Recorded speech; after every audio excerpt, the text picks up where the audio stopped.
Let It Be film has been referred to as a documentary. By documentary standards, it doesn't at all document what happened because there's so many omissions and distortions in what ended up in the final film, which is what happens when decisions are made by committee. And you've got people, the four Beatles that were controlling the end product of that thing, not really even then, a year later, having a clear idea of what the hell it was supposed to be about. You've got Paul's claim, well, we were breaking up in front of the cameras. We just didn't know it at the time. Well, no, you weren't, because you didn't break up. every chance you had to break up, you did everything you can to not break up. And even when, they were willing to let George walk away. Like, we'll bring in Clapton. It wasn't, well, we could shelve this for a little bit. There was no pressure from a record company saying, look, we need to have this, the new single needs to come out. The new album, when was the White Album out? In November? So, right. There was no rush. And right, you weren't poised on the verge of a tour and a new album. Right, you're setting your own timetable. Right, wait until Magic Christian is done. There was no reason at all for them not to do that. None. Just January, 10th, George walks out. Let's negotiate with him. Let's just all take a breather. Let's all just exhale. We'll get back to this. We have all of kernels of interesting songs. We'll get back to this. And it makes it, knowing what we know from what's on the Niagara Reels that unfold in real time, day after day, of where their heads were at, discussing, still trying to wrap their heads around what's the end point of this whole thing. And then George walks out at the point he does. Having seen the sneak peek that we've all seen of Jackson tipping his hand, and there'd been this sort of worry that there was going to be an overcorrection to the narrative that, the Beatles to a man described it as most miserable sessions on earth and us breaking up. And then you've got basically a monkey's reel of them dancing around, yucking it up, and it just complete opposite direction. I think to people like us that want to get the history right, it's a little uneasy to think, is this the direction they're going to go in? Having hitched their wagon to Disney, are they really going to go all out, wallpapering over all the ugliness that was even omitted from the Let It Be film the first time around? Yeah, I find that when I look at, if we're talking in particular about George, when I look at him in the teaser Get Back footage, there's a big contrast between the hunched, shadowy figure from Let It Be, who, at another point in the film emerges from his Mercedes in a black hat and jacket looking like an undertaker coming out of a hearse. And then this violet-colored dandy who's dancing around the Apple studios. It's like these two different people. Right. It's so schizoid what they captured on film. And clearly they went in one direction for the original cut of the film. I always suspected, once I started, looking at it and thinking, well, what was the intent here? And not everything is dismal till the rooftop, but it mostly is, and that's sort of your perception. You almost feel uncomfortable watching it because they seem so uncomfortable, at least till you get to the Apple Studio sequences and Billy Preston's there and it gets a little bit happier. But I sort of gleaned from that, well, maybe they wanted the rooftop last 20 minutes of the film to pop that much more exuberantly by tamping things down up until that release. It's like in A Hard Day's Night where they come out on the fire escape and have that romp to Can't Buy Me Love. It's very similar parallel there. How many times did Paul McCartney necessarily yawn during the month of January, but they had to include a few seconds of him yawning during Across the Universe, right? Was there any real reason for that beyond just, like you said, kind of leading up to that? I did the same thing. I rewatched Let It Be 2 nights ago, and there was a lot of that setup. You and especially with George almost being set up as like a victim throughout the film. There are so few moments of him enjoying himself. He's enjoying himself writing Octopus's Garden with Ringo. How does that sequence end? It ends with Paul walking in, kind of like, "Oh, John, you're on the drums. What's going on here?" Like he's the parent breaking up the party. Exactly. Yeah. The analogy that I would reach for there is just one scene earlier. Paul has been talking about how when they were in India, they didn't feel like their true selves, and that it was like Maharishi was the teacher and they were naughty school children. And then you have this scene of George and Ringo working on Octopus's Garden like they're in the music room before class having fun. Right. And then John walks in, and then the McCartney family all descend in, and it's like the bell has rung for class. Right. And then they have to stop everything they were doing. Look sharp, the teachers there.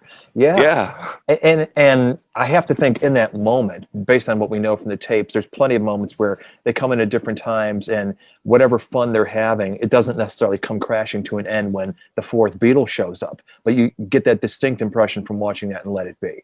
And Let It Be, generally, I mean, John had said, set up for Paul, by Paul, and making Paul look like a god. I don't think he looks like a god. I think he looks like this authority figure that they all react in not a very positive way to, generally.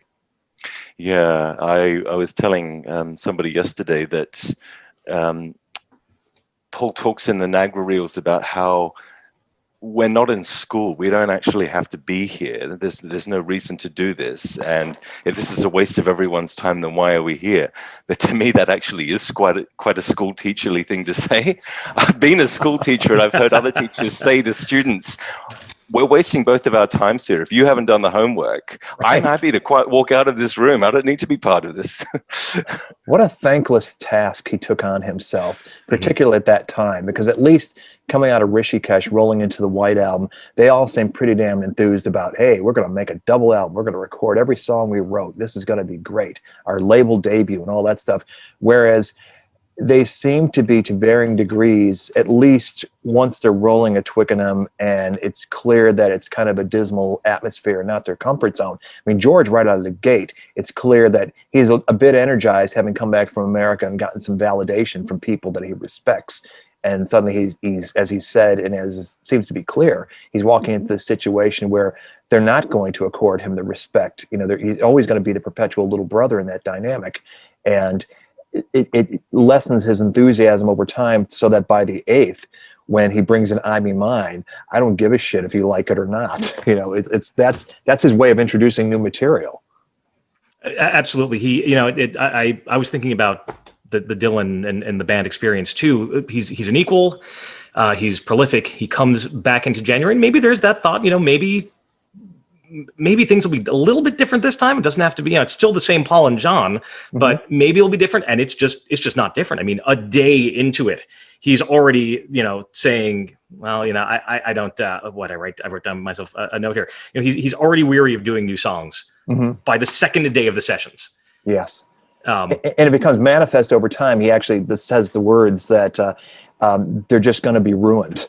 Yeah, they all turn out like a compromise. Is exactly what he said. And during the conversation about getting a divorce on January 7th, they all turn out to be compromised. Paul says, we blow off, on your songs, we blow a little bit off, you blow off on our songs. And it almost makes you wonder when you think about when we're talking about coming back from Rishikesh.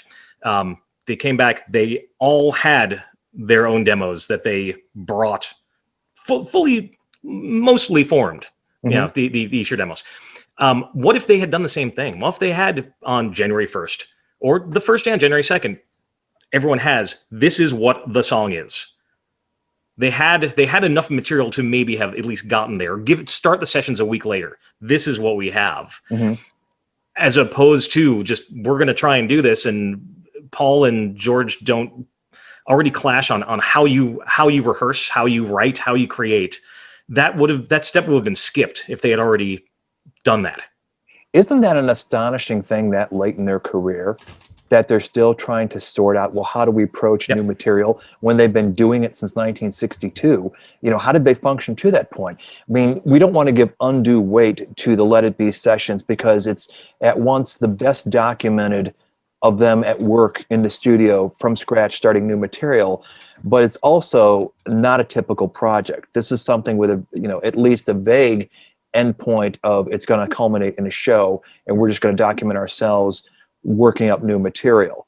So if this kind of stuff went on for the whole of their career, we just weren't aware of it because we don't have Niagara reels for every session, it's hard to know. But it is kind of jarring to think that with the success they've amassed to that point, this is kind of stuff they're quibbling about. It sounds like they should have had those arguments in 1963. Right. Yeah. Paul likes to tell that story, doesn't he, about being stranded on the side of the road at some point in their early touring years, not knowing what was going to happen or how they would get out of it. And they just had this sort of fated idea that something will happen, everything will be okay. Right. And that sort of sets up a template for always venturing into the unknown and trusting to luck. But you're right to suggest that Let It Be is a different kind of project to that. And if you like, they had precedent for having attempted to make a film without much of an idea of what it was going to be, and that being not terribly well received by at least the British public. And you think that that would feed into them going into another film. Let's take that lesson of Magical Mystery Tour. What's interesting is that early on, George clearly wrote himself out of the script of Let It Be. He didn't want to play any live songs of his own, didn't want to, clearly he wasn't clearly as participatory in helping write the other songs and arrange the other people's songs. He came in with his own material, didn't push it. Hey, do you want to keep on rehearsing this? No, we can just go on to another song. He didn't want to be there, and he left, but he still came back and just wrote it out because that's what he did. Yeah, and I think in some people's eyes was the MVP for the Rooftop in terms of really contributing. Maybe at that moment he was embodying what John would say later on in the Lennon Remembers interview. We got sick of being sidemen for Paul, and he's almost, because he's taken his own artistic identity out of the equation and just, okay, you want guitarist George, I'll be guitarist George, because we're not going to do any of my songs. And he really shines in that moment. So as you're saying, taking himself out of the equation, you have to look at this guy who's just on a roll as a writer. All this new material is just flowing out of him. He's a really good spot. I wonder how much of that is informed by the confidence building he got in America with the people he was hanging out with. That suddenly, it's, if you go back to '68 in the White Album, even though he's got some songs demoed at Esher, it's well into the sessions before they take up a single one of his songs. So it's very interesting that as a guy who stepped back from Revolver going into Pepper, suddenly he's all Eastern, all Indian, all sitar, and not Mr. Rock and Roll guitarist who might have built on those 3 songs he contributed to Revolver. He retreats, but then he's back engaged come '68 in the White Album sessions. He's starting to produce other people, write more material for other people. And it's like he doesn't really quite know how he's fitting in. On the one hand, people are praising him. It's like, you're an artist in your own right, George. Your stuff is as good as Lennon McCartney's, but it's not being received that way. And then he withdraws. So, and then you add to it, as you guys brought up in our pre-meetings, the personal stuff going on at that time, which maybe we should speak to. Sure. I actually just want to Dan. I just want to add one quick thing there. George and his love of being a sideman, we saw that, immediately afterwards with the Delaney and Bonnie, where he just wanted to be in the background on the side playing guitar. The Traveling Wilburys, which were, they're his band. He formed the band, but he was never wanting to be the front man of the Traveling Wilburys, right? Absolutely. And, on the Rooftop, he's literally, for their entire career, George is in the center playing guitar. And then on the Rooftop, he's literally a sideman off to the right, watching the others play the way he was tilted. And it was completely different than any other. What was their last performance prior to that? The Revolution video. He's still in the center, you know? So it was so stark to see that when you see it in context of everything else. And it's not even in frame a lot of the time. Yeah, right. The camera sort of half gets George about half of the time. The rest of it is the Lennon and McCartney show with occasional nods to Ringo in the back. Mm-hmm. Yeah, he's as far off to the side as Yoko is, as Maureen is. Right. Yeah. So right. But anyway, after that interjection, back to George's personal life, which I'm sure and one of those things. I've thought about this a lot. So Charlotte Martin, I don't know if it's Martine or Martin, Eric Clapton's ex-girlfriend, living with George for the first 10 days, week to 10 days of 1969. Patty walks out justifiably. And he has all this, drama at home that's never discussed in the sessions. And why would it be? It's his own personal life, and we don't really know much more beyond what Patty has written in her autobiography. I don't think there's much else kind of dirty laundry out there about this. And you think about taking your work home with you. You think about taking your personal life to work. This is them at work, and they're human. The thing I love about listening to the Niagara tapes is that it's the Beatles as human beings talking about what they watched on TV the night before, talking about, you and I have talked about this before, Robert, about, George asking Paul where he got his boots because he wants to, buy them. All this sort of anecdotal stuff, but they're also real people. And if George Harrison is sitting there having his coworkers not berating him necessarily, but acting in a way he's not happy with. You have your wife has walked out on you. You don't even know what's happening there. Of course you're gonna crack. And I've mentioned this too before, or I've mentioned this also before. The guy ends up having his tonsils removed like a month later or 2 weeks later, or whatever it is. Who knows what he was feeling? I mean, he feels like hell. His wife is gone. Paul's yelling at him. Why? It gets electrocuted. He gets electrocuted. he's made of wood. He's of course you're gonna crack. So it makes sense, and if it's not one thing, it's the other. Maybe if he didn't have the drama at home, he'd be all right. And you know what? Patty came back after that break, and maybe that made it a little bit all right. And because you see her. There's at least I've seen pictures of her at Apple Studio visiting them during that part of the session. So that is interesting unto itself because she typically didn't show up for sessions, and we know that the drama was going on the first part of the month. That apparently they mended whatever they needed to that point, and you see a happier George from that point on. If not fully, I'm gonna impress upon you my material. Mark Lewison says in his Hornsey Road show later in the year when they're making Abbey Road, and George has this intense moment about his hobnob biscuits or whatever they are. The digestive biscuits. That's right. That it's less about the biscuits. The biscuits are really a kind of a breaking point. They're the straw that broke the camel's back. So would you guys say that something similar is happening here? That whatever it is that happens on the 10th of January is more accumulation of a number of things rather than an eruption that in and of itself was enough to make George want to walk out? I think you definitely can glean from what we know around what we just discussed as far as his home life goes, as far as what we witnessed through the Niagara reels of the sort of diminishing returns of the respect his material is being accorded by them. And this is something I wanted to bring up with you guys. Maybe now is the time where we can follow up on it later. But that school of thought that just emerged recently, and I can't remember where exactly, but the suggestion that the Beatles did in fact give All Things Must Pass more of its due than is commonly believed. In that it probably was rehearsed more than any other new George Harrison composition in January. I mean, For You Blue didn't require as much. That came together very quickly, and it's 12-bar blues. But what do we think about that?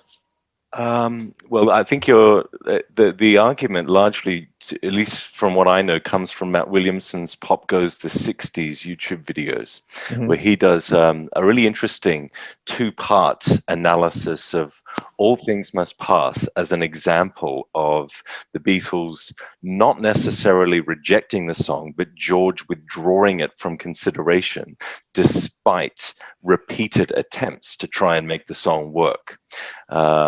I don't know how persuaded you guys are of this, but I found it at least interesting to look at it from that perspective. Yes, it is interesting at least. And I think it was, 25th or 26th of January, so relatively late in the sessions at Apple Studio, that they dig it up for the last time before it next surfaces a month later as one of his demos that he cuts on his birthday alongside. Most people are aware of Old Brown Shoe, Something, and All Things Must Pass because they came out on anthology. But I guess the fourth song he tracked was Isn't It a Pity? And that came out later as a download, I think, when he put out that Let It Roll compilation. So reading intent into that, there's definitely different ways you can go with that. But what does seem manifest from his own words on the Nagras is his withdrawing his material once he reaches a certain point of, they're just going to get ruined anyway. That's exactly what I was going to say too. I think that they, I think Paul would be willing. Paul was willing somewhat to kind of work with it, but he didn't want to arrange it in the way I think George wanted it. And, George on multiple occasions was saying, maybe I'll just do this acoustic. Maybe I'll just do this a different way. And, it sort of came down, and this is actually mentioned, I think, in the videos, Duncan, that you mentioned. It's almost when John says, you can have an hors d'oeuvre, you could, maybe do a set of your own songs beforehand. It does come off a little condescending. I thought it's like, hey, George, why don't you could have an opening spot with the Beatles. You could maybe get you some time on the show. So, and I don't think George, I think George's idea of that would be, I'll put out my own record. I'll do my own thing with this. I don't think this is working here with us. Yeah. Give him his little Ringo Starr time, which, had to be faced, or he had to recognize it as being a little bit of patronage from them. Right. Yeah. But yeah, it is interesting that he nonetheless presses forward with For You Blue, which he must have recognized, well, this is easy enough for them to get behind. It's not any heavy lifting on their part. It's not religious. It's not deeply personal.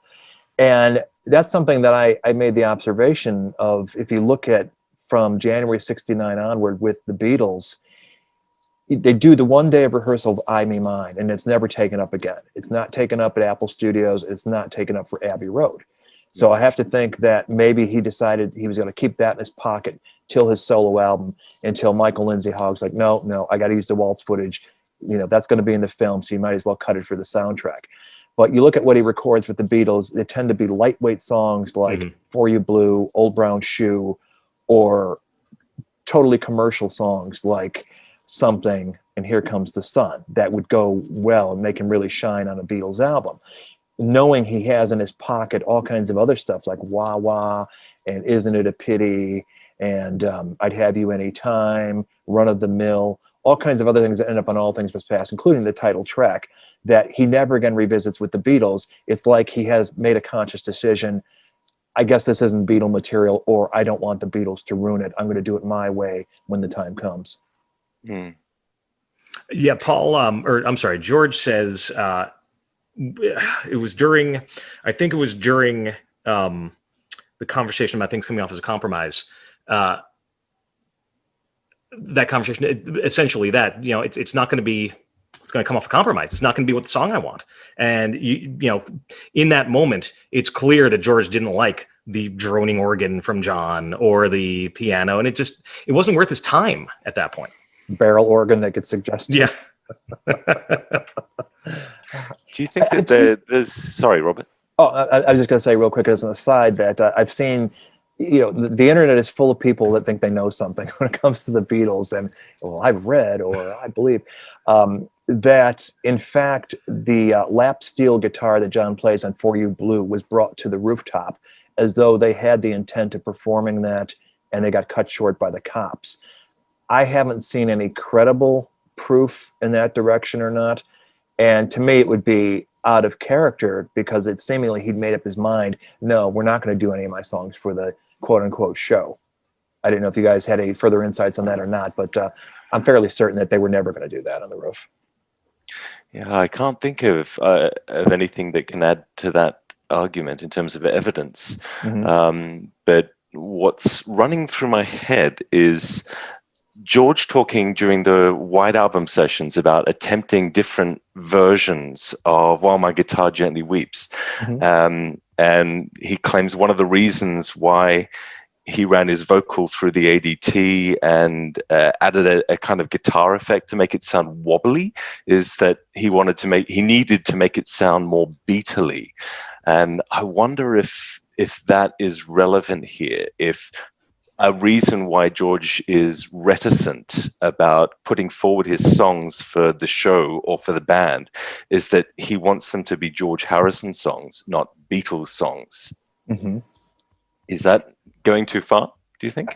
I think that's an interesting point. I think that what definitely seems to be true of consistent of those songs that we know to have existed, but he's keeping to himself, is they do tend to be the kind of songs that would mean more to him, like a Hear Me Lord, another one that he debuted, Let It Down, that don't have that universality or, sort of benign pop element like an Old Brown Shoe. I'm sure for as fun of a song as it is, and it's a great track, I don't read any meanings like he was trying to tell us something through that song. It's just a ditty. So I think that there's definitely evidence you can glean from that's where his head is at, is that these are George songs.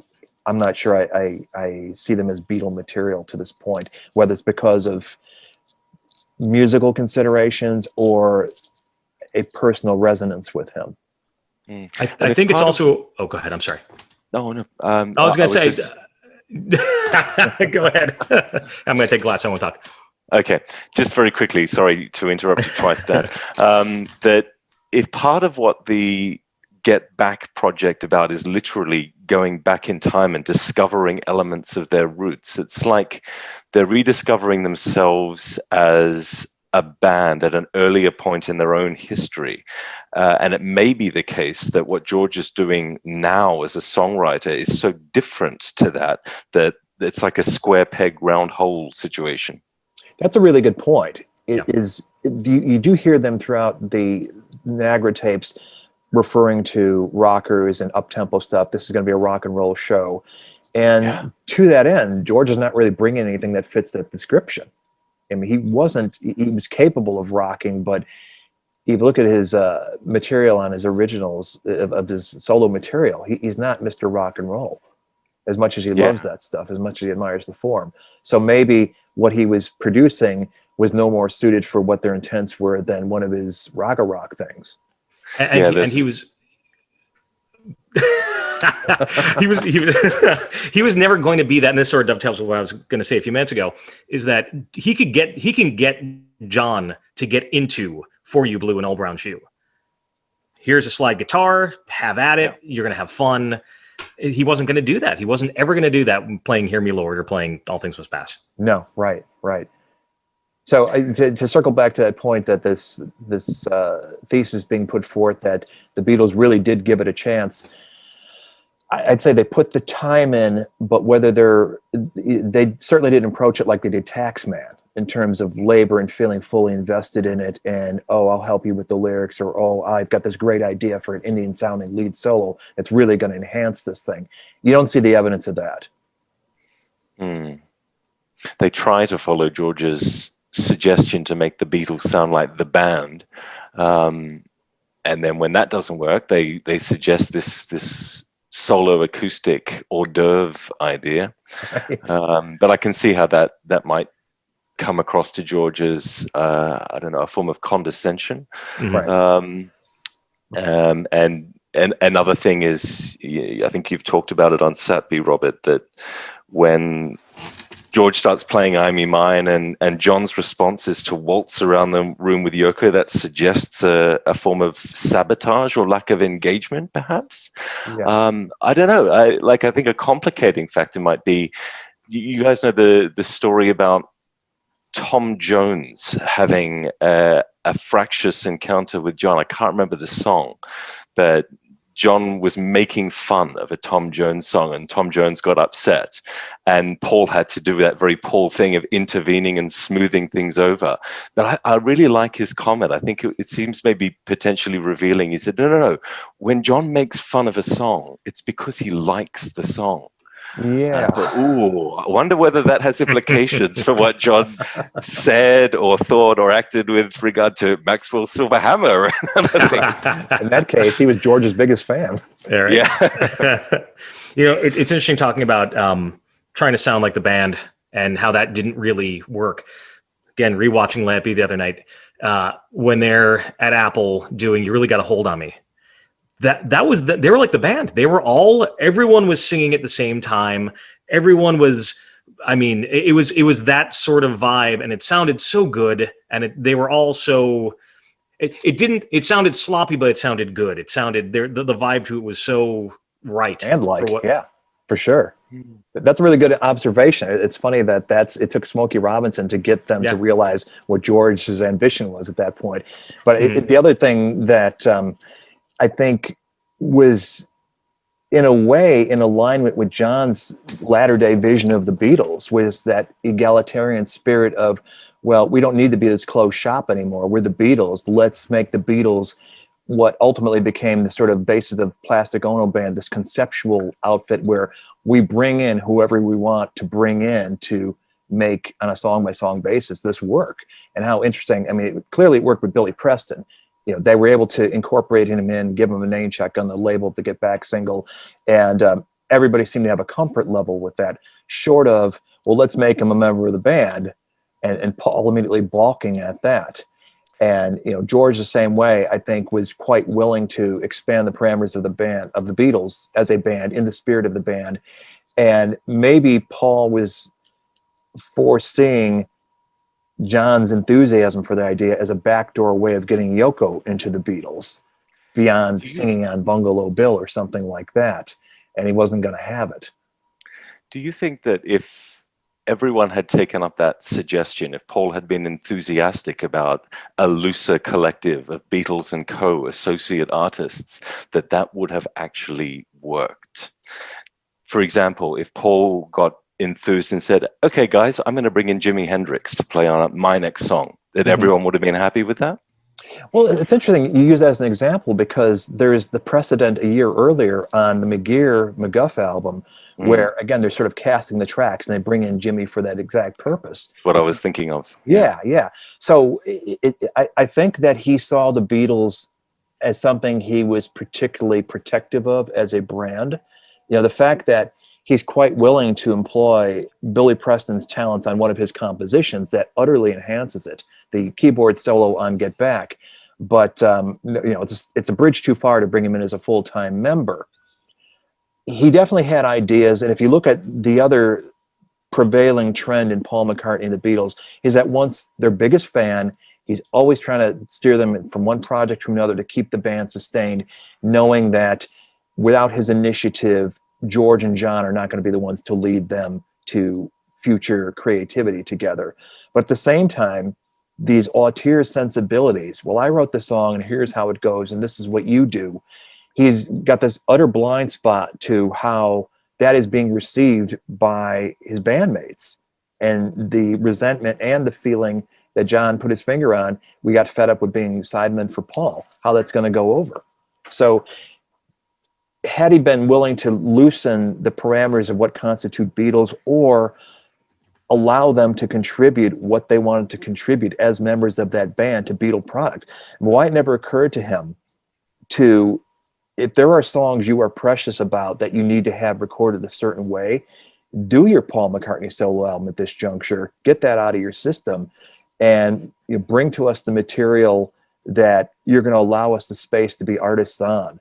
You know, would that have been a way to alleviate the pressure that was building up among the four of them? What would have happened if, when Ringo came by and said, Paul, we're pushing McCartney to whatever it was, June or whenever they were going to push it to, and we're keeping Let It Be where it is. And Paul said, all right, you know what, for the good of the band, I'll do that. You know, what would have happened? Would that have happened? You know, would there be that open door? We know that, you know, what was it, middle of March, George had a party that they all were at. So they were all, it was in 70, maybe. Yeah. In 70, I'm sorry, yes, yeah, exactly. Mm-hmm. So we know that they were social to some degree. They weren't at each other's throats. Right. You know, John may have left the band, but we know that John would, it's within John's personality that he would have said, you know what, I'm unquitting the Beatles. We could go back and do something. Let's do something. Let's do another single. So what would happen if Paul just said, was about that? Yeah, we don't know. We don't know. But it took Paul to do it. Then it's like, okay, well, of course I'm serious. Right, right. Except nowhere does he say, I'm leaving the Beatles. I'm not playing with these guys ever again. In the context of that McCartney project, did you ever have a moment where you wished Ringo was here for this break? Or do you foresee a moment or a time when the Beatles will resume recording, or the Lennon-McCartney songwriting partnership will resume? You know, he hasn't got a crystal ball. Right. And he's not saying, no, it's never going to happen. That's done. But when you look at that Q&A in the context of, he's making public what's their private reality that, well, this is what's happening. I'm not happy with those three for shoving Klein down my throat and interfering with my artistry, as he would voice with, Spector putting strings on Long and Winding Road and all that stuff. I wonder how that aligns, if there's any kind of consistency with the statement he makes to Life magazine at the height of the Paul is dead stuff about the Beatles thing is over, partly for us, or partly because of us, and partly because of others on the outside. Some people have taken that to his declaration that the group has ended in the wake of John's "I Want a Divorce." And the more I think about it and examine what's going on around, the more I conclude it's more about the Beatles collective writ large, that collective identity. Now we're 4 grown men, we've got wives, we've got our own identities we've established outside of the group. So we're not ending the Beatles per se, but Beatles as you know it is not going to be the same as it has been to this point. What do we think about that? I do have a thought in my head, more specific to Paul's refusal to move the release date of McCartney. And it always seemed to me that seemed unreasonable of Paul. Like, that was something that he could potentially concede on, especially that given that he's always Mr. Diplomatic. Like, this is one situation where, his diplomacy failed when it was perhaps needed the most. And I wonder whether there's a more specific reason for his refusal to move his release date. And I thought maybe this relates to the fact that when John decides he wants to make a record, it has to be recorded today and it's going to be released next week. And this is how I work from now on. And Paul's refusal to move his release date is, well, why does John get to release his single whenever the hell he wants to, but mine has to be subject to all kinds of calendars and adjustments and things? That's totally unfair. Right. And he didn't have that sense of immediate need, instant gratification, got to have this out now, because this is my thought in my head today. And while it's still fresh, the public needs to hear it. He didn't have that sensibility. He was the craftsman. But you're right. If he's reacting to a year of John's, that's how it's going to be with any new song I write. We got to record Cold Turkey now. That's going to be our Christmas single. And they're like, no, we're about to put out Abbey Road. We're about to give George his first A-side. It does not make sense for us to put this out at the same time. However, down the road, if you want to revisit it, we'll put Junk on the back so it's thematic as a 2-sided release, then we'll consider it. I was going to mention Junk. Meanwhile, Paul has to have Junk, a 2-year-old song out, Teddy Boy, a 2-year-old song, and that's when it has to come out. It's come out April 12th. So I suspect that it just, I'm not in Paul's head and I wasn't there, but it was more representative of the accumulation of a series of things. Maybe you can trace it back to the May 9th at Olympic cracking of the Liberty Bell, where they're ganging up on him to sign Klein's contract, though they seem to soldier on. Days later, they shoot in the EMI Manchester House stairwell this Get Back to Happier Days theme. They all seem fine to the extent that you can judge them from a photograph. They work beautifully over the summer, finishing up Abbey Road, but he's about to be a new father, so he doesn't join them at the Isle of Wight. And yes, you've got the whole Klein thing. He shows up for the signing of that contract. I think it was with Capitol on September 20th with the magnifying glass and Ringo there and making faces and mugging for the camera. And within moments, John asks for his divorce. And judging his actions immediately after, most recently he'd produced a session for the Ivies, Rock of All Ages, just days before. He was consistently the Paul that would show up for work at Savile Row all the time, or at Abbey Road Studios to do whatever needed to be done. Suddenly he withdraws. And so you cannot underestimate John's declaration, whether he meant it or not.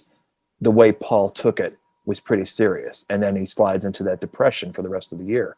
So getting into his head and his intentions, I think that ultimately, by the time Ringo shows up on his doorstep, what about pushing your album back? I think he was just fed up.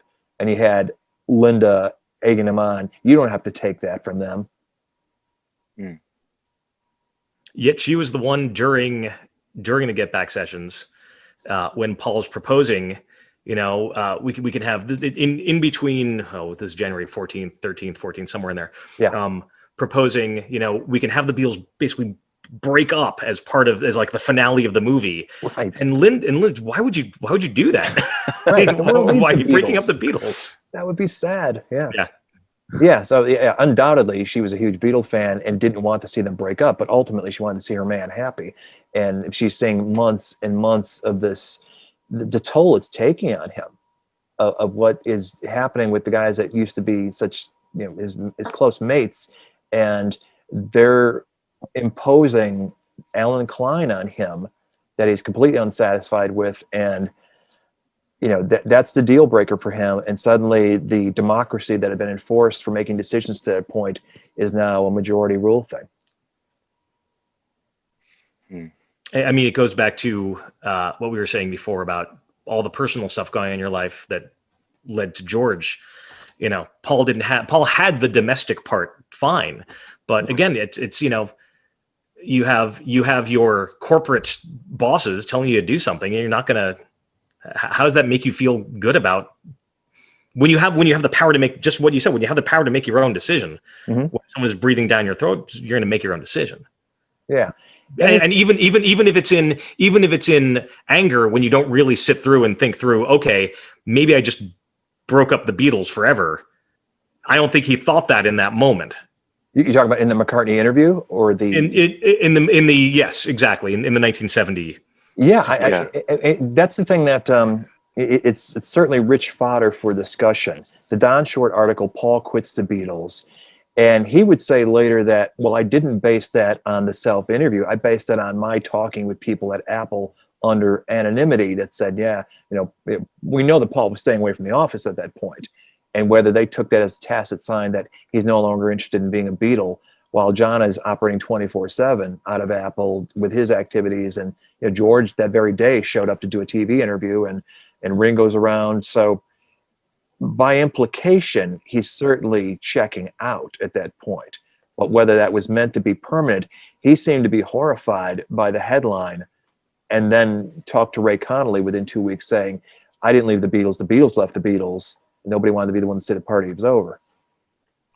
Yeah, I thought a great deal about the self-interview, its relationship to the Paul Quits Beatles article, what Paul's intentions were, and what the effect of all of this was, and how culpable he might be. And I still don't have a very clear idea in my mind of the answers to a lot of those questions.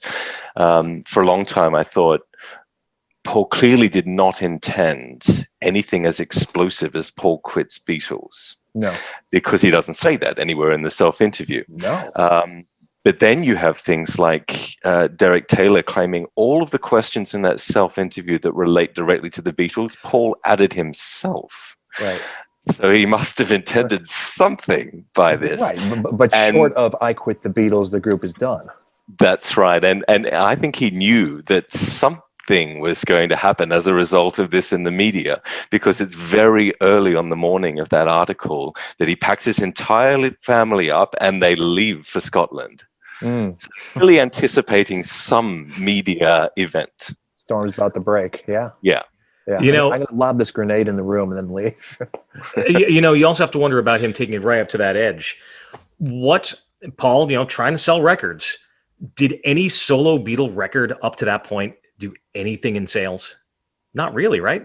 Just outside of Vincent Karma, exactly. I mean, none of the albums did for any of them. So no, absolutely not.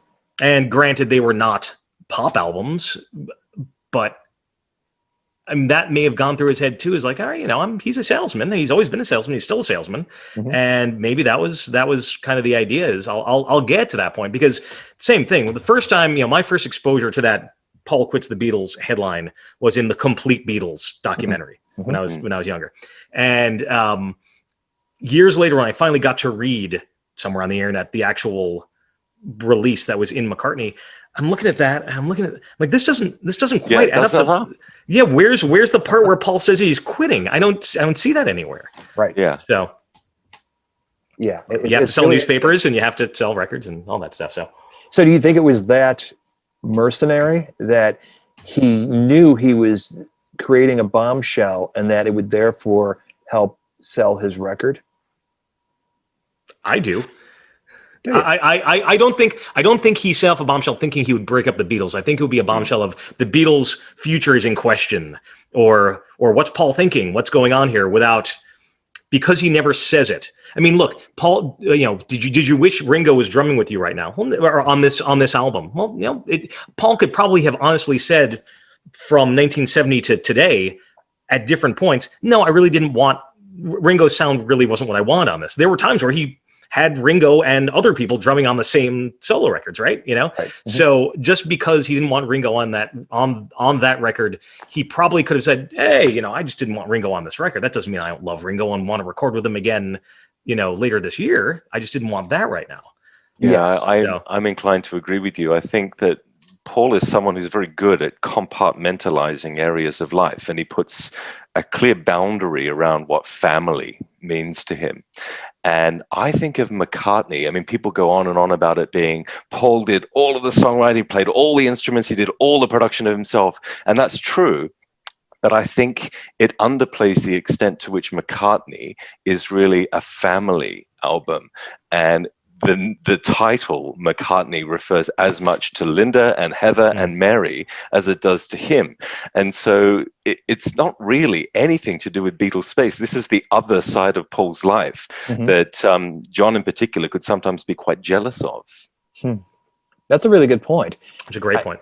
Yeah, I think, as we know in the chronology of the history of that album being made, what it started out as was one thing from where it ended up, which was in its way a sort of, I don't want to say compromise, but it lost a consistency at the 11th hour is one way to put it. Would you agree? Can you expand a little on it? What just in that he starts out recording this thing on his Studer 4 track in Scotland, and it's like musical sketches, just little ideas, very reeking of his domestic situation. You hear Linda giggle, and the harmonies from her throughout, and it's very unpretentious. Not to say that some of the material to that point wouldn't have fit on a Beatles record, because he's the guy that gave us Wild Honey Pie and Can You Take Me Back, other little ideas that weren't fully fleshed out, because he could, and because, Beatles is, it was not that tight of a parameter that you couldn't include this stuff and have it be Beatle music. But late in the process, when, for reasons we can discuss at some point, he goes down to London in a real studio, first Morgan and then EMI, and puts the two most fully realized songs he's got, Every Night and Maybe I'm Amazed, on the record. And I remember the first time I heard McCartney as a young kid thinking, wow, this song really jumps out when I heard Maybe I'm Amazed, that it sort of is almost like a compilation or something. It's so jarringly different from most everything that's on the record. And not just because you're familiar with that time with the live version. It just seems like a lot of extra effort was put into that compared to most everything else on the record. And you just wonder, well, what was he doing here? Because it is something that could have been a Beatle track. The first time hearing that lead guitar, the arpeggio, thinking, God, George could have played that. It sounds like George's style, in fact. Yeah. Look, when Paul released McCartney 3 last year, a big part of his publicity campaign stressed the fact that he wasn't conscious of the fact that he was making an album until he'd already made the album, and that was something that was consistent across all 3 McCartney albums. And I am inclined to believe him. I don't think that he entered the making of McCartney thinking this is going to be my bold solo statement with which to found a completely new independent career. I think it kind of evolved much more organically than that. And I remember, I think it's Alan Kozin who's talked on Things We Said Today about how at one point, after he'd gone into the studio and made Every Night, Maybe I'm Amazed, Queen of Crawley, also given the full studio treatment, that his intention was to take all of these home demos and more fully realized them in the studio as well.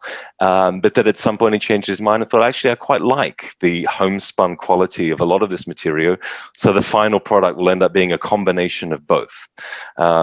Yeah, and so I agree. Like the 11th hour version of McCartney that we get is a little of column A and a little of column B, but I suppose that's quite symptomatic of most of Paul's albums. He tries to do this thing where he does all of his like stylistic turns. You'll get a rocker, a ballad, a Latin number a lot of the time. And it's simultaneously like a great strength and a great weakness of Paul's albums, that everyone ends up loving certain tracks, hating certain tracks. But it's curious that few people agree on which the two actually are. So it leads to his broad appeal, but also a broad dislike of a lot of Paul as well, that he'll release an album like Wildlife and say, okay, this is the launch of my new band Wings, and we're an R&B group, and a lot of it's going to sound really raw and unrehearsed, but at the same time I'll throw in a couple of odd Ram leftovers that are orchestrated that have nothing to do with that band. Yeah. Or let's go to Africa and record an album that has absolutely no influence on my surroundings, from my surroundings. Exactly. So, well, the Beatles could go ahead. Paul McCartney helps create, a concept album in Sgt. Pepper that has it has a concept, but it's not a concept album. It's called a concept album, but it doesn't sound like a concept album. And he does the same sort of thing. You have McCartney, which is this homespun concept album, or even McCartney 2, and then you still have Waterfalls drops in. Yeah. So fully orchestrated alongside all those other songs. So it's yeah. So it goes all the way. He's the master of not quite thematic consistency. Yeah, that's right. Record London Town on a boat, but then you end up going to Abbey Road and actually recording it. Right. It's a good idea at the time. Yeah. Yeah, I think it's fair to say it is a strength and a weakness that he has this, I don't know what to call it, like a pick and mix attitude to the final product.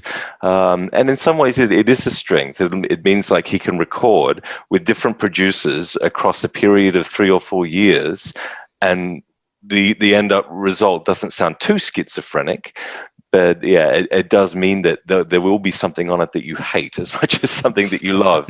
And you always have this desire to supplement some of the B-sides in place of the tracks that you didn't like. Oh, absolutely. So to circle back to the Let It Be project and what's on the horizon. I was going to talk about the mess for a while, but we could do this. We could do this now. That's fine. Okay. Save that for a podcast.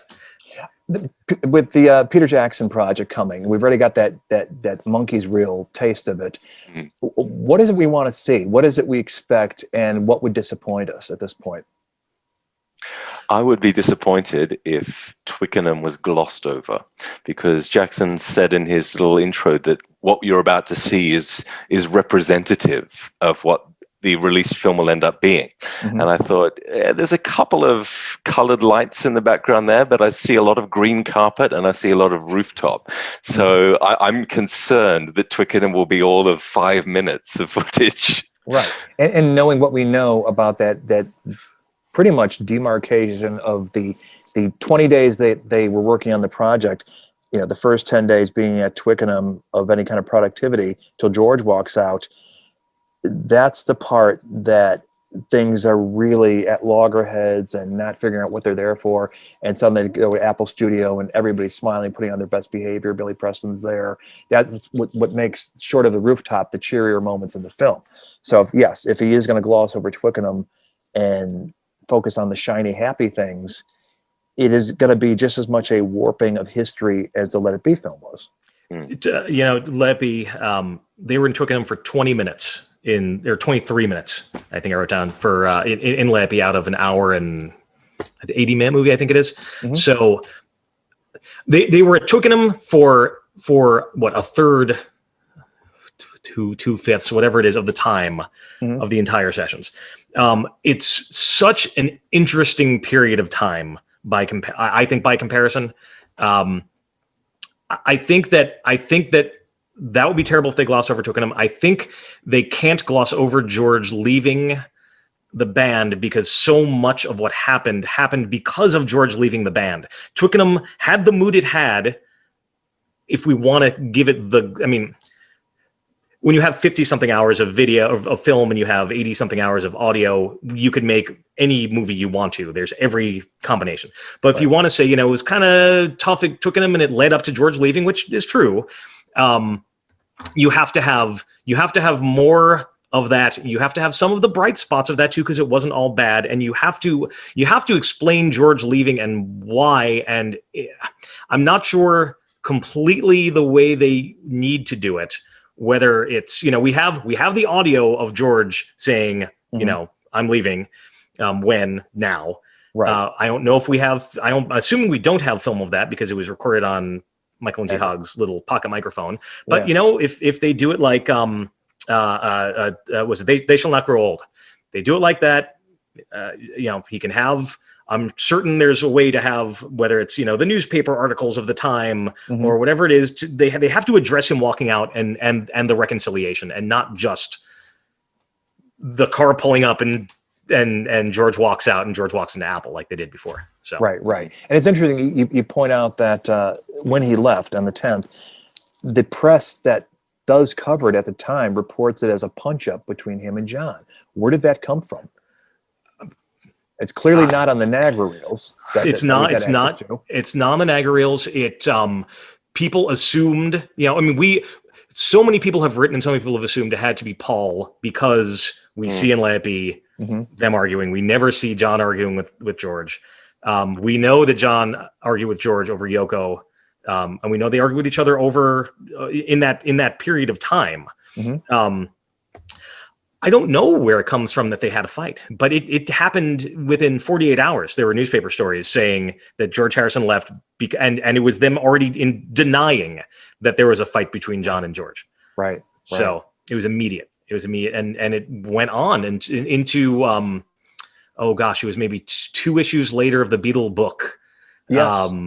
Mal Evans makes reference to saying how this the true story or something like that of the day that George stalked out. And there was no punch up between John and George. They just had a simple disagreement, and like all brothers do, they all got back, and by then we all knew they were fine. But by the time the newspaper stories came out, they were reconciled. Is there any other examples of that where we see the initial report of something awful, and they just circle the wagons and absolutely stonewall? No, never happened. Is there other instances in Beatles history we can think of where they were unified in the messaging to something that may have had an element of truth to it, but they absolutely were not going to cop to it? Or is this consistent? Good question.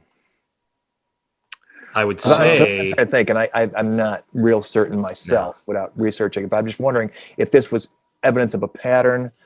I mean, we know certain things that, for instance, when Bigger Than Jesus breaks in America and Brian does his little news conference from his sickbed, in fact, John's remarks were taken out of context. No, they weren't. They were they were quoted quite accurately. So I just wondered, I have to think if this was making it to the press, nobody just necessarily pulled it out of their ass, but that there might have been somebody at Twickenham that witnessed something and let slip, and that's how it got reported. I don't know that, and nobody has come forward since then. It just makes me wonder about that, because if we had some kind of independent confirmation of that, what it would add to our understanding of January 1969 and the Beatles. Well, we have John has, but in the years later, we have John talking about George's treatment of Yoko, saying, I should have hit him right then and there. Right. But we know that Yoko is particularly getting under his skin in January 1969. Absolutely. And I feel as if John Lennon, at some point between 1970 and 1980, would have said, would have been honest about it. I don't think he would have glossed over something like that in any of those moments in time when we knew that there was a relationship between him and George was basically fine. It had its ebbs and flows in the 70s, but he was basically fine. There was nothing that either of them, frankly, had to lose by saying, yeah, we had, we threw a couple punches. Clearly we're fine. Nothing ever came of it. No one broke any noses. No one broke any bones, but it was just, We're brothers and brothers fight. That no one would have, if we discovered that quote right now, any of the three of us, none of us would have been shocked to see, we're brothers, we fight sometimes, and got out of hand this one day, but we made up. Yeah, to me, what it reminds me of is when Paul, in many years from now, volunteers. There was one Beatles song I didn't play bass on. She said, we had a fight and I walked out. So we have him saying that in the 90s to Barry Miles. And when I was doing the Revolver book, and I found that exchange during the Canteen recording of the silverware being rattled around. And there's that exchange about the only way I can get my way on a song I wrote is if I hand it over to George to play. And Paul immediately says, she said, she said. Mm-hmm. Now, there was a school of thought that, well, the evidence on the session tape shows that all four Beatles were playing on that track. Yet, here you've got evidence from the Beatles' own mouths that it didn't happen that way. And I don't know where that leaves us. Which do you take as gospel? So that's why I refer to the report of a punch-up as, well, will we ever know the truth? That was what people said at the time it got reported, and they were vehement in their denials of it. And I don't know what to make of that. If we can take their word, as you say, well, if it really did happen, why didn't they talk about it later? I think that they tend to not recall a lot of their own history or misremember it. So it's really impossible to know at this distance. Yeah. To answer your earlier question, Robert, maybe an instance of them closing ranks against something that there is credible evidence for might be when John and Paul go to New York and have a press conference in mid-'68. John talks about, we had a nice holiday and we're well rested to play businessmen. Right. There's other things that have happened that could have been mentioned there that they're very glossed over in that one sentence. So I thought I'd throw that into the mix just very quickly. But one of the things that I keep coming back to is the way Paul gets scapegoated in 70, 71, 72 for a lot of problems in 1969 that I don't think are entirely his fault. Mm-hmm. And you still see that being assumed in the way people talk about things, like George's diary entry that says, left the Beatles, went home, wrote Wah Wah. There's an assumption then that Wah Wah is a song about how bossy and dictatorial Paul McCartney is. But I think they're kind of making an assumption when they think that song is entirely about Paul. Oh, yeah. And in fact, I've learned since that Wah Wah, I guess, has some kind of Indian translation into headache. And he, in fact, said headache, I think, in the I'm in Mind book. He does, yeah. Yeah. And, well, there was more than one headache-instilling person around at Twickenham in January 1969. And again, let's go to the tape, who is it he seems to have the most consistent beef with? It's Yoko usurping a role at the table as one of the Beatles and speaking for John. And if somebody wanted to use the word Yoko and Wah Wah, meaning headache, in the same sentence, one can understand where that's coming from, particularly in George's case. Mm-hmm. And George is very conscious of Yoko physically replacing him the day that he left. Oh, when she gets on the mic and sings and screams and yells on the 10th, George wasn't there, mm-hmm. and it wasn't in the Let It Be movie. No, and George knows all about it, and I know it was in the original Long and Winding Road cut. Mm-hmm.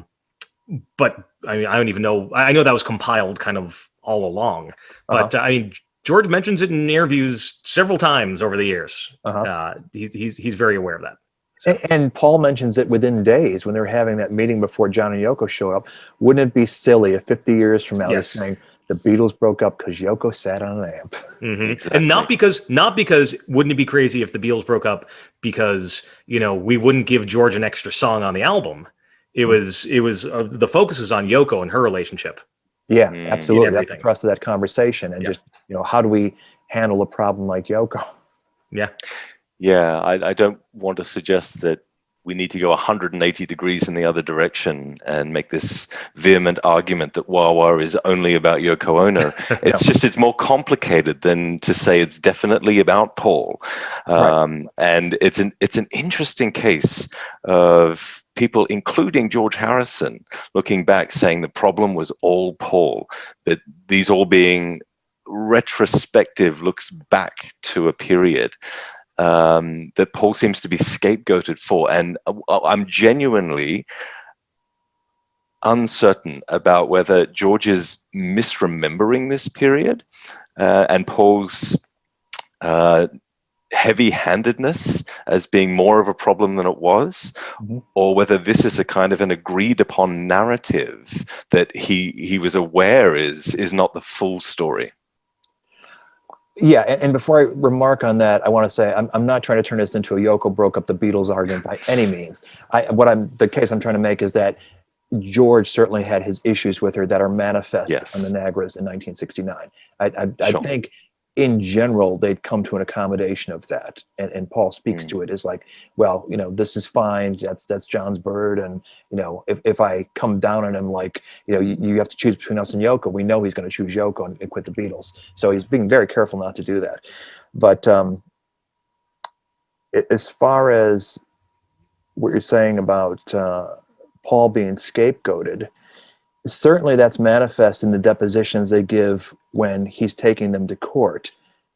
That's the narrative they seem to all agree on, is that, well, you know, Paul could be pushy to a fault, but he's the world's greatest bass player, blah blah blah blah blah. And it's sort of this cognitive dissonance that they're saying, well, Paul's been problematic, yet we've resolved our differences, and Paul shouldn't be allowed to break free from Apple. You know, why should we allow that to happen? But when you look at the sum of George's quotes about Paul, particularly in the 70s, it's a series of things like, Paul ruined me as a guitar player. I'd be in a band with John Lennon anytime, but I'd never be in a band with Paul McCartney again. And you can ascribe some of that to the sort of sibling, Paul's never being shy about reminding George about how much younger he is than him. And they had that dynamic in a way that George never had with John, of like, you know, two brothers constantly jockeying for position within the family.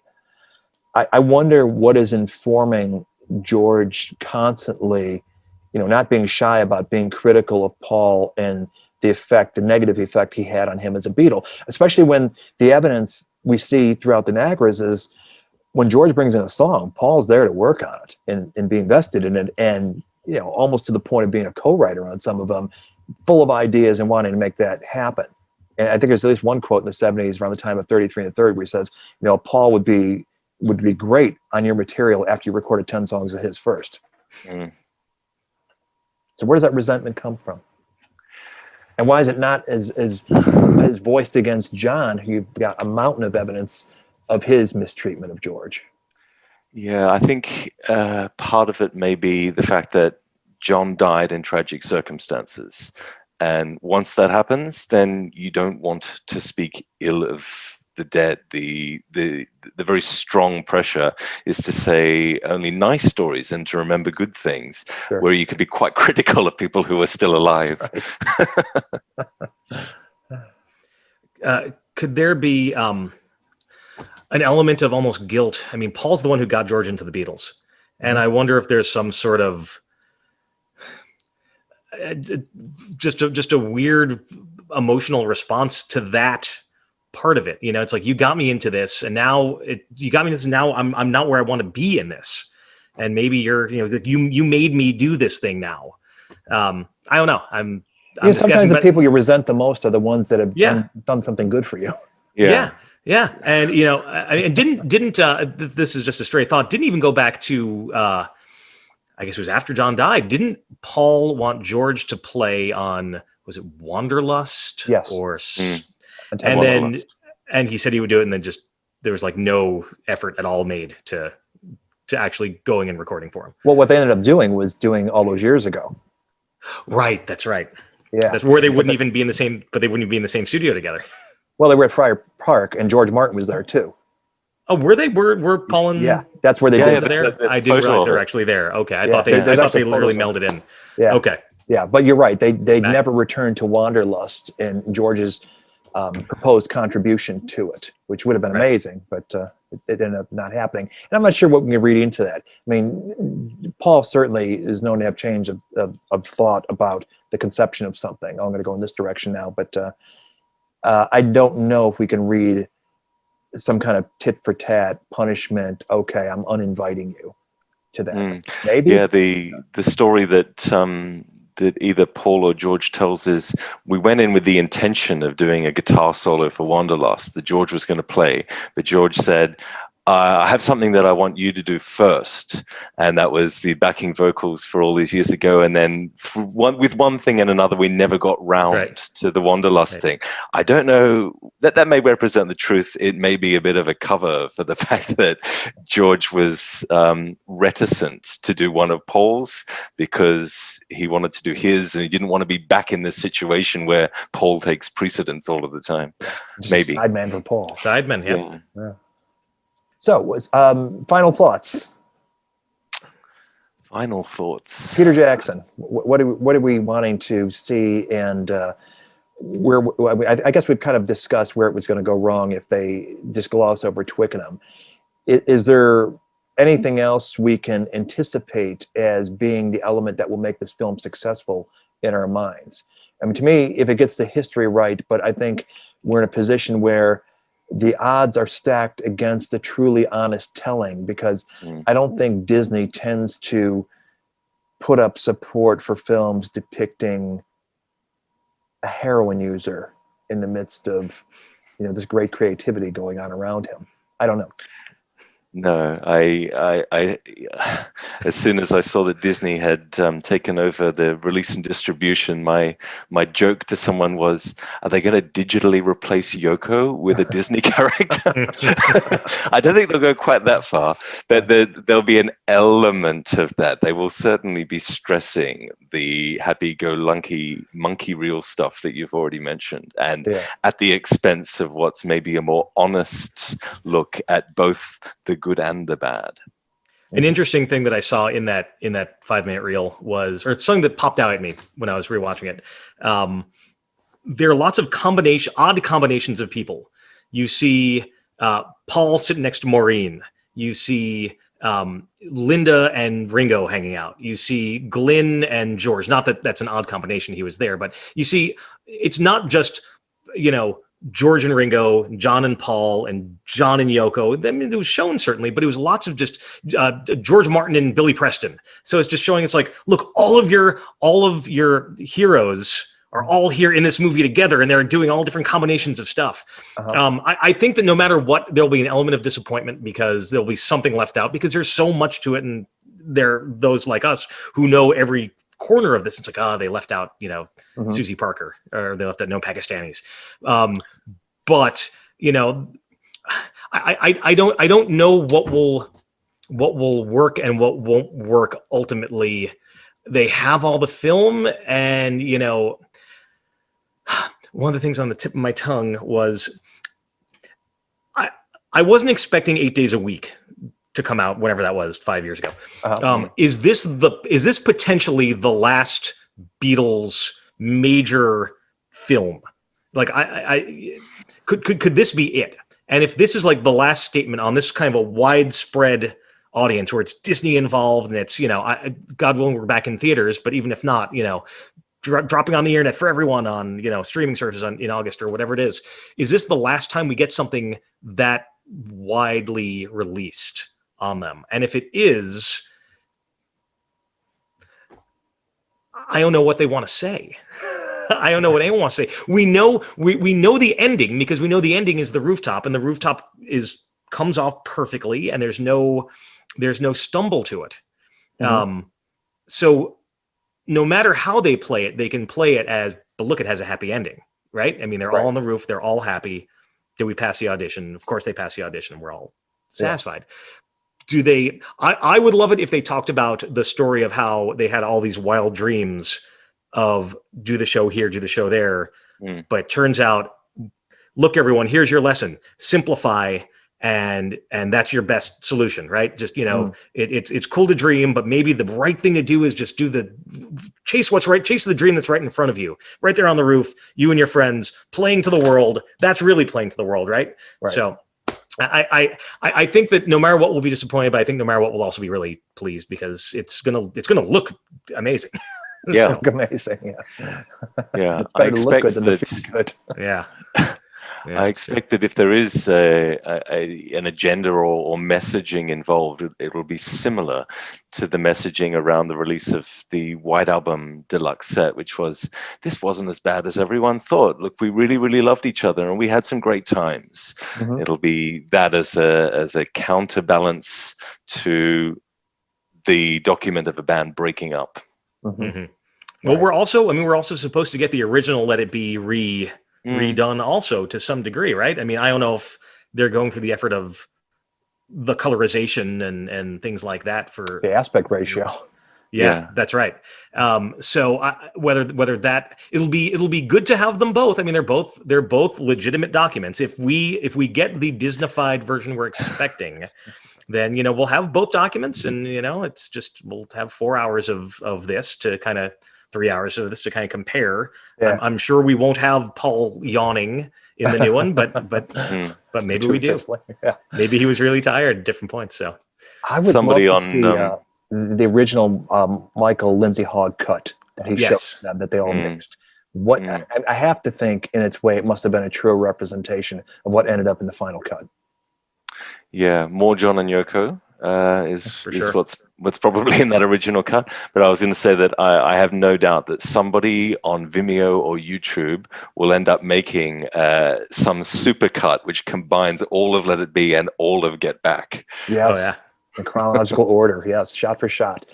And that's my fantasy, is that someday it'll be a week on PBS where they go through it, all the extant footage and recording, fill it in with still pictures along the way, day by day, do it in real time, so that you really get put into the Beatles world of what they were doing on a day-to-day basis, where they were going with it.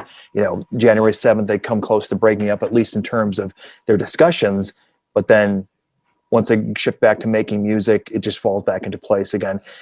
I think, that would be probably the closest thing to really getting some kind of truth. And of course, having the Dan Rivkins of the world add context and Duncan Drivers to explain, well, what was going on behind the scenes that's not being shown on the film, to annotate it.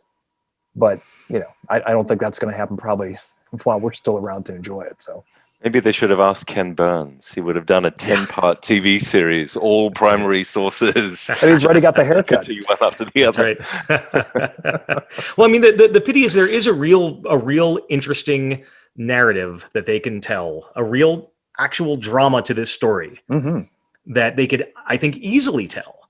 But do they want to go down the road of the guitarist leaving because his coworkers are not nice to him, and he has a problem with one of his coworkers' girlfriends, and his own wife is at home and left him, and he's having an affair. And I mean, there's a lot to it that, it makes a great story, because it ends up having a happy ending. And not that everything has to have a happy ending, but it does have a happy ending in the moment.